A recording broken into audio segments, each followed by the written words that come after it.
Basic rights, Bill of Rights. In Indian Constitution, we named it as fundamental rights. Other countries में इसे हम basic rights या bill of rights के नाम से भी जानते हैं. इंडियन कॉन्स्टिट्यूशन में इसे फंडामेंटल राइट्स कहा जाता है. Fundamental means something which is very basic और विच इज वेरी इंपॉर्टेंट, यानी कुछ ऐसी चीज है जो बहुत जरूरी हो लोगों के लिए. सो fundamental rights is something which is essential for the existence and the all around developments of the individual. और डेवलपमेंट किसी तरह का भी हो सकती है, आइदर कल्चरल, एजुकेशनल और religious development. There are 6 fundamental rights. The first one is right to equality. Second one is right to freedom.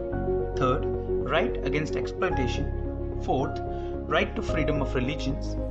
Fifth, cultural and educational rights. And sixth, right to constitutional remedies. Before 1978, there were 7 fundamental rights. 1978 से पहले यहाँ पर 6 की जगह 7 fundamental rights थे. वो जो 7th fundamental rights था वो था right to property, which is converted into a legal right, जिसको बाद में लीगल राइट में कन्वर्ट कर दिया गया. यानी जो फंडामेंटल राइट्स था उसको बदल के उसका नाम उसको लीगल राइट के कैटेगरी में डाल दिया गया, which is done in the 44th amendment act 1978. यानी कि 44th अमेंडमेंट करके, यानी उस कॉन्स्टिट्यूशन में सुधार करके उसे फंडामेंटल राइट्स से हटाकर लीगल राइट्स में रख दिया गया. One by one, we will discuss all these 6 fundamental rights in detail. Let's first begin with right to equality. Right to equality is described in 4 different articles.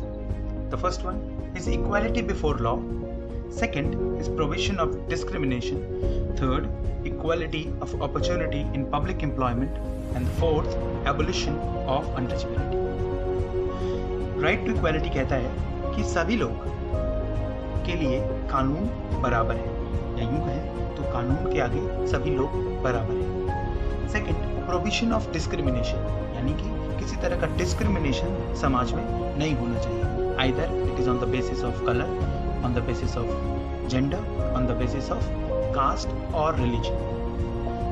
Next, equality of opportunity in public employment, यानी कि अगर कोई भी job opportunity, कोई भी employment opportunity अगर community में लाई जाती है तो वो सबके लिए बराबर होगी, except the reservation which is provided for the women empowerment और for the development of SC/ST community.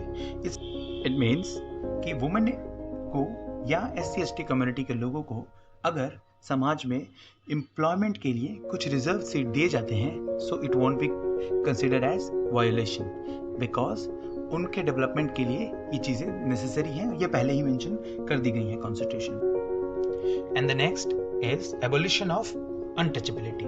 It means if someone is practising untouchability, which means he or she is doing an punishable offense and will be punished by the law. यानी कि अगर कोई untouchability को practice करता है समाज में तो उसे उस चीज के लिए सजा मिलेगी.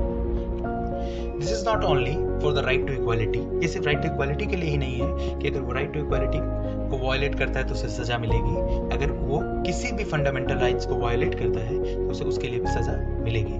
This is why we call it a basic or we call it an important or fundamental right. इसीलिए हम इसको बेसिक राइट्स या फंडामेंटल राइट कहते हैं, क्योंकि ये एक कॉन्स्टिट्यूशन वाले कंट्री में नेसेसरी चीज है या एक नेसेसरी एलिमेंट उसमें है. So this is all for today. We will discuss further in our next video.